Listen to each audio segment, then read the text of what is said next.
Halo murid-murid, apa kabar?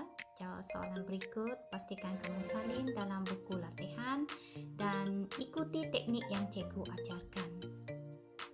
Berdasarkan situasi di bawah, kenal pasti inference tentang kejadian yang berlaku.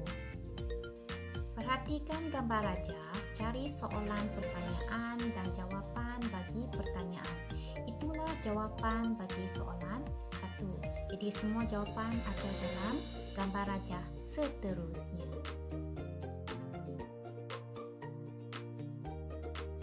Jawapan soalan 1 di sini.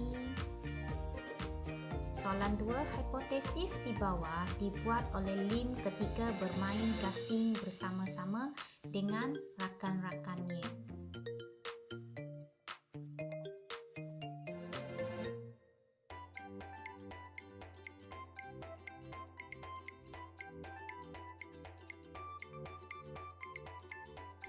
Baca hipotesis ini dan cari pemboleh ubah manipulasi dan gerak alas.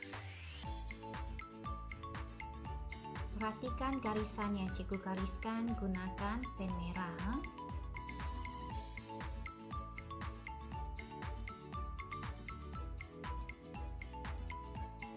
Daripada hipotesis di atas, kenal pasti pemboleh ubah dimanipulasi atau PM dan pemboleh ubah bergerak balas atau PB.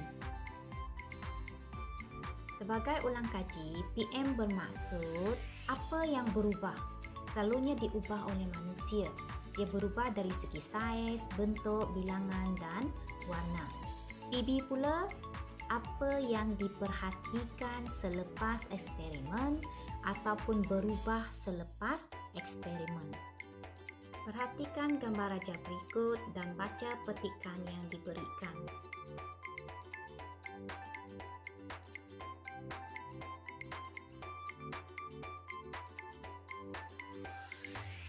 Burung gagak sangat dahaga. Burung gagak ingin meminum air pada jug tersebut, tapi malangnya tidak dapat. Oleh itu, gagak memasukkan batu kecil ke dalam jug dengan harapan batu kecil dapat membantu menaikkan isi padu air. Akhirnya, usaha burung gagak berjaya. Soalan 3A, apakah berlaku selepas gambar rajah C? Jadi rujuk balik kepada gambar rajah tadi, perhatikan apa yang berlaku dengan burung gagak itu ya. Nyatakan pemboleh ubah berikut dimanipulasi ataupun PM. Jadi untuk menjawab soalan ini, kamu kena ingat apa yang diubah oleh burung gagak itu. Itu adalah jawapan bagi PM. Bergerak balas atau PB, cara menjawab dia ialah perhatikan apa yang berlaku selepas burung gagak memasukkan batu kecil ke dalam jug. Baca petikan ini dan perhatikan garis yang cikgu tandakan gunakan pen merah.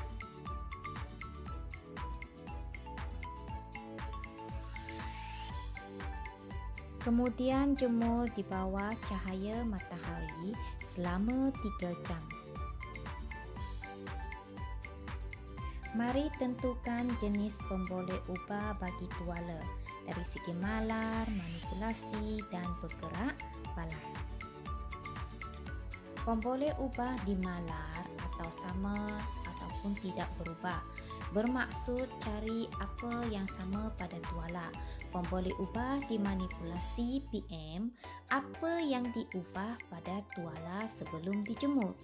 Kemudian C, pemboleh ubah bergerak balas PB bermaksud apa yang berubah selepas tuala dijemur. Mari menjawab soalan seterusnya.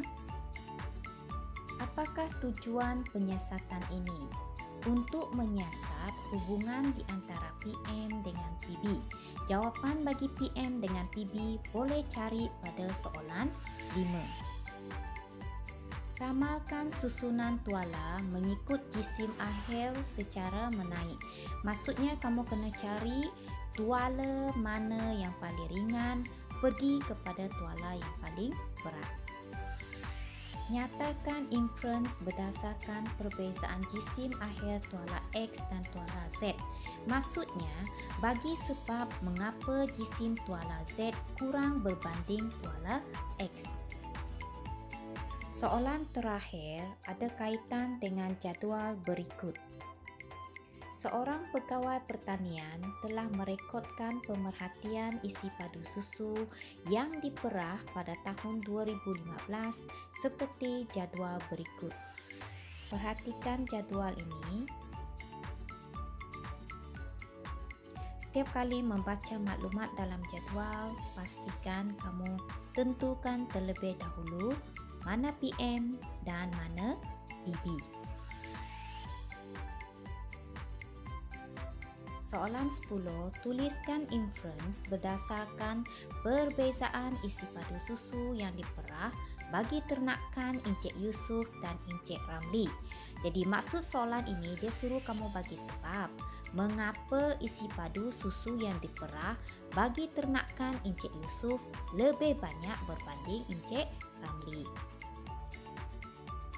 Soalan 10B, berikan inference lain berdasarkan pemerhatian di atas. Maksudnya, bagi sebab selain yang kamu nyatakan dalam A tadi. 10C, nyatakan hubungan antara pemboleh ubah dimanipulasi dengan pemboleh ubah bergerak balas berdasarkan jadual tadi. Cara menjawab, semakin bertambah PM, semakin bertambah BB. Atau jika bertambah PM, maka bertambah BB.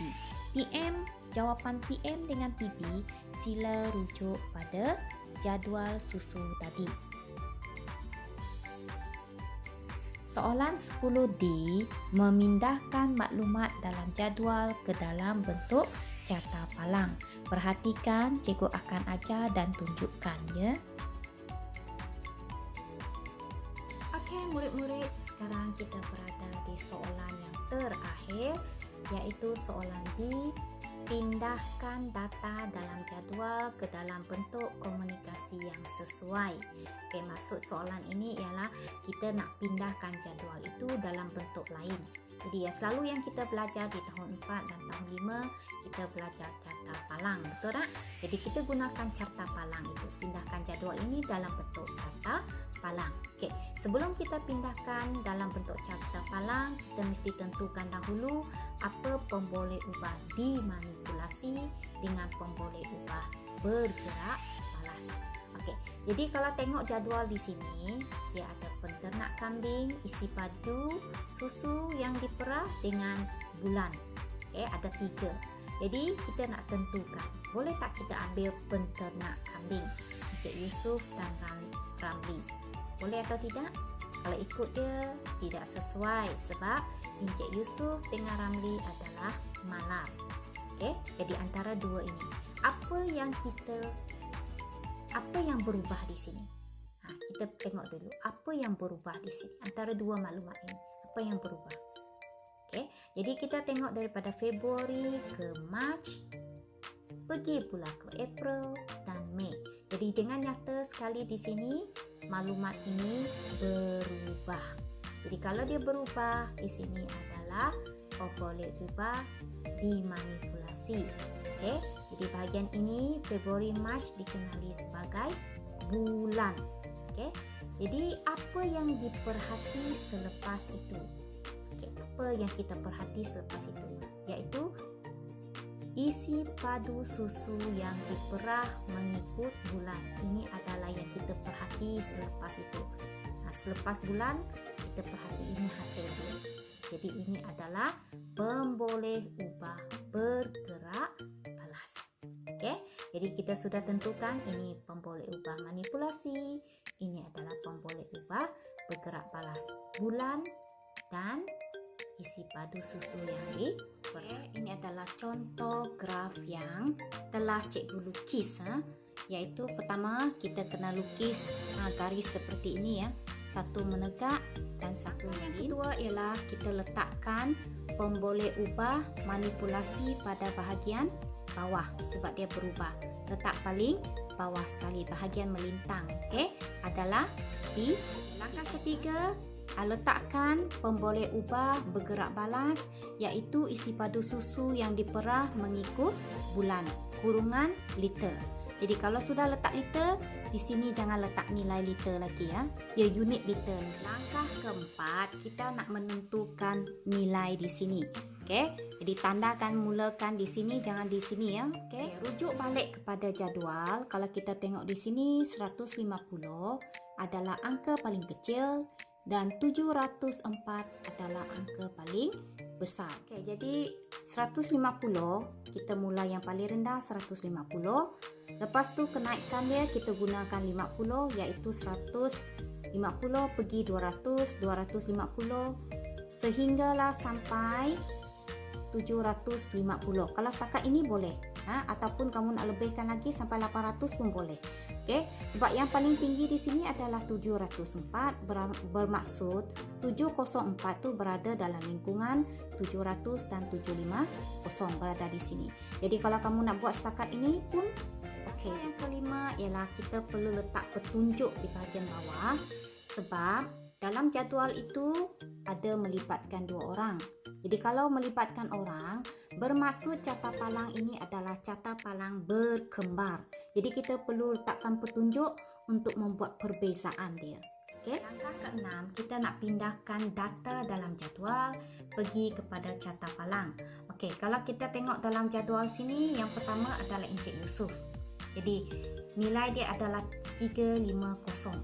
Jadi 350 saya sudah buat di sana. Okey. 350 saya sudah tanda. Jadi dia 50. Kemudian yang Encik Ramli punya adalah 150. Saya Encik Ramli saya belum buat lagi. Okey, saya gunakan pensel. Okey, 150. Dia berada di sini. Okey, nanti saya hitamkan guna marker pen. Okey, siap. Okey, ini untuk Encik Yusof. Yang ini untuk Encik Ramli. Bermaksud dalam satu bulan itu ada dua palang di sana. Yang warna putih mewakili Encik Yusof, yang bergaris ada corak di sini, garis melintang macam ni adalah mewakili Encik Ramli. Itulah pentingnya petunjuk. Okey, sekarang saya buat untuk March pula. Sekarang kita pergi yang March. Okey, March kita mula Encik Yusof 405, 400. 405 adalah sedikit saja, naik sedikit daripada nilai 400. Okey, berada di sini. Kamu guna pembaris, cikgu guna ni dulu, nanti kena gariskan guna pembaris juga. Kemudian Encik Ramli adalah 245. 245 ini 250 kan, 245 bermaksud sedikit lagi mau 500, 250 kan, jadi dia naik sedikit saja dari sini, tidak jauh daripada 250. Okey, itu dia.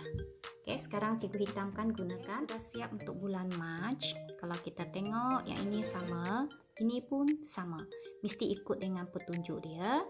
Okey, mungkin ada yang tak tahu macam mana nak kira kenaikan itu. Kamu kena ingat setiap kenaikan ini adalah 50. Jadi kalau masih tak tahu lagi, kamu boleh tandakan yang kecil di dalam itu sebanyak 5. 1, 2, 3, 4, 5. Jadi setiap tiang kecil di dalam itu nilai dia adalah 10. Jadi 150, 160, 170, 180, 190, 200. Macam tu. Ya, untuk bulan April dengan Mei kamu buat sendiri. Cuba ikut yang contoh cikgu itu, kamu pindahkan ke sana. Okey, buat sendiri, buat sebagai latihan kamu yang seterusnya. Okey, cikgu rasa itu saja pembelajaran untuk hari ini. Semoga apa langkah yang cikgu tunjukkan tadi dapat membantu kamu membuat carta palang yang ini boleh dikenali sebagai carta palang berkembar sebab dia melibatkan dua orang dan terdiri daripada dua palang. Okey, itu saja. Bye bye. Jumpa lagi.